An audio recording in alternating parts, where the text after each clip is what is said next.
Good morning mga ka-reels. Napapakain tayo ng mga yan. Kain tayo. Okay.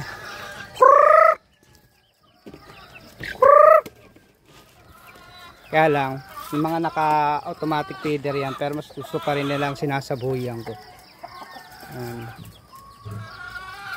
Kasi yung iba dyan, pag hindi sinasabuyan lumalabas, pero ang pagkain nila nandito naman na yun, naka-automatic feeder sila.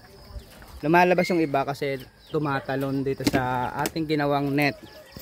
So malit lang naman ginawa nating kulungan dito sa ating backyard para magkaroon lang tayo ng manok. Nagalaga na rin po tayo ng manok at ang ating biyanan po ay mahilig sa manok. Ayaw nila sa 45 days, ang gusto ay yung mga Bisaya na manok. O kaya nagalaga tayo dito. Ito, akala ko dito 45 days, yan sana yung ihanda ko nung Pasko, pero hanggang ngayon, February na, sisiw pa rin sila. So yan. Sana lumaki. Tapos meron tayo ditong Rhode Island Red na manok. So, magkapatid to. Yan, ito yung isa. Rhode Island Red yung ina, tapos yung parang yung tandang ay ano siya, Shamu raw yung ama nito, kaya ganyan, kita nyo, yun yung tandang ko, mas malaki pa yun. Bata pa po yung anong yan, bata pa yun. Sana yun, nawala. Tapos yung dominant layer ko, dominant layer na manok, every 2 days tinatanggal ko, dito ko nilalagay sa dito, sinasama ko dito ko nilalagay yan. Kasi mayroon niya mga bula-bulate, mga ganyan, yung mga langaw-langaw. Yan ang paborito ng mga manok. Kaya diyan ko nilalagay. So, hindi na namamaho yung ating layer chicken, may nakakain pa yung mga manok natin. So, double purpose din.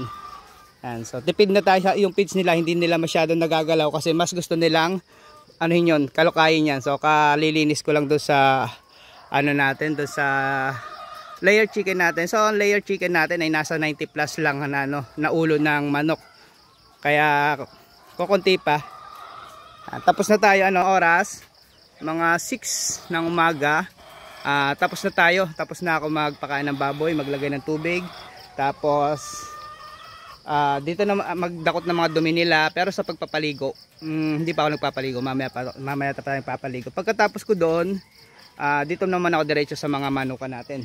Dito sa layer, pagkatapos sa layer, dito naman sa mga open range natin na manok, yung nakanet natin na manok. Magdadagdag tayo dito, pero wala pa tayong budget. Baka next week mapagdagdag tayo ng manok dito na mamimili tayo na Bisaya na manok, tib na manok. Ito kasi itong tandang natin, yan, medyo matagal na yung hindi nakakatikim ng babae. Ayaw niya ayaw niyang sampahan yung Rhode Island Red. Siguro masyado pang bata yung Rhode Island Red na yun, kaya ayaw niya sampahan. Ang gusto niyang yung mga maliliit na ganito, tapos pag may nakikita siyang manok dito na pakalat-kalat, yun gusto niyang lumabas. Yung mga manok na babae, yung may mga anak, yun, gusto niyan lumabas. Kaya bibili natin to ng asawa. Matagal-tagal na nga rin pala itong manok na to sa akin. May 1 taon na rin simula nang nabili ko. Nabili ko to kasi pagdating sa mga alaga, gusto ko lahat mababait. Ayaw ko ng pasaway. Alam niyo naman siguro ang mga manok, di ba? Matatapang. Lalapitan mo pa lang, sasabungin ka na. So, itong manok na nung nilapitan ko siya, nakatali siya doon sa kaibigan ko, nakatali siya.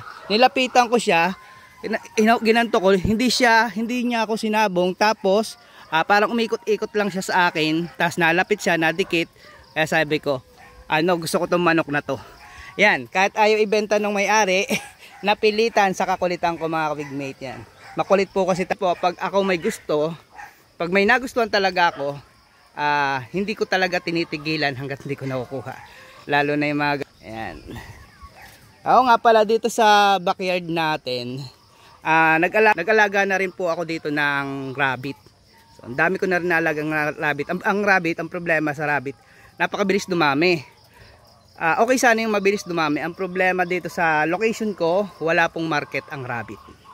Zero market. So sayang ang oras natin. sayang ang oras, sayang ang pagod, sayang lahat, sayang effort natin, dagdag trabaho pa sa atin. Kaya itinigil ko na yung pag-aalaga ng rabbit. Sa kambing, may nag-alok naman sa akin dito, mag-alaga daw ako ng kambing. Gusto ko sana. Kaya lang,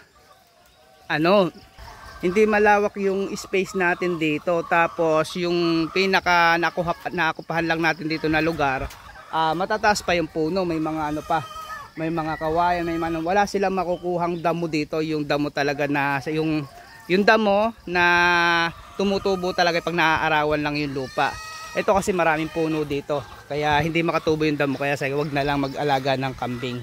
So dito na lang tayo sa mga manok na mas maganda tong mga manok na to alagaan kasi nalilibang ka na, may pang-ulam ka pa.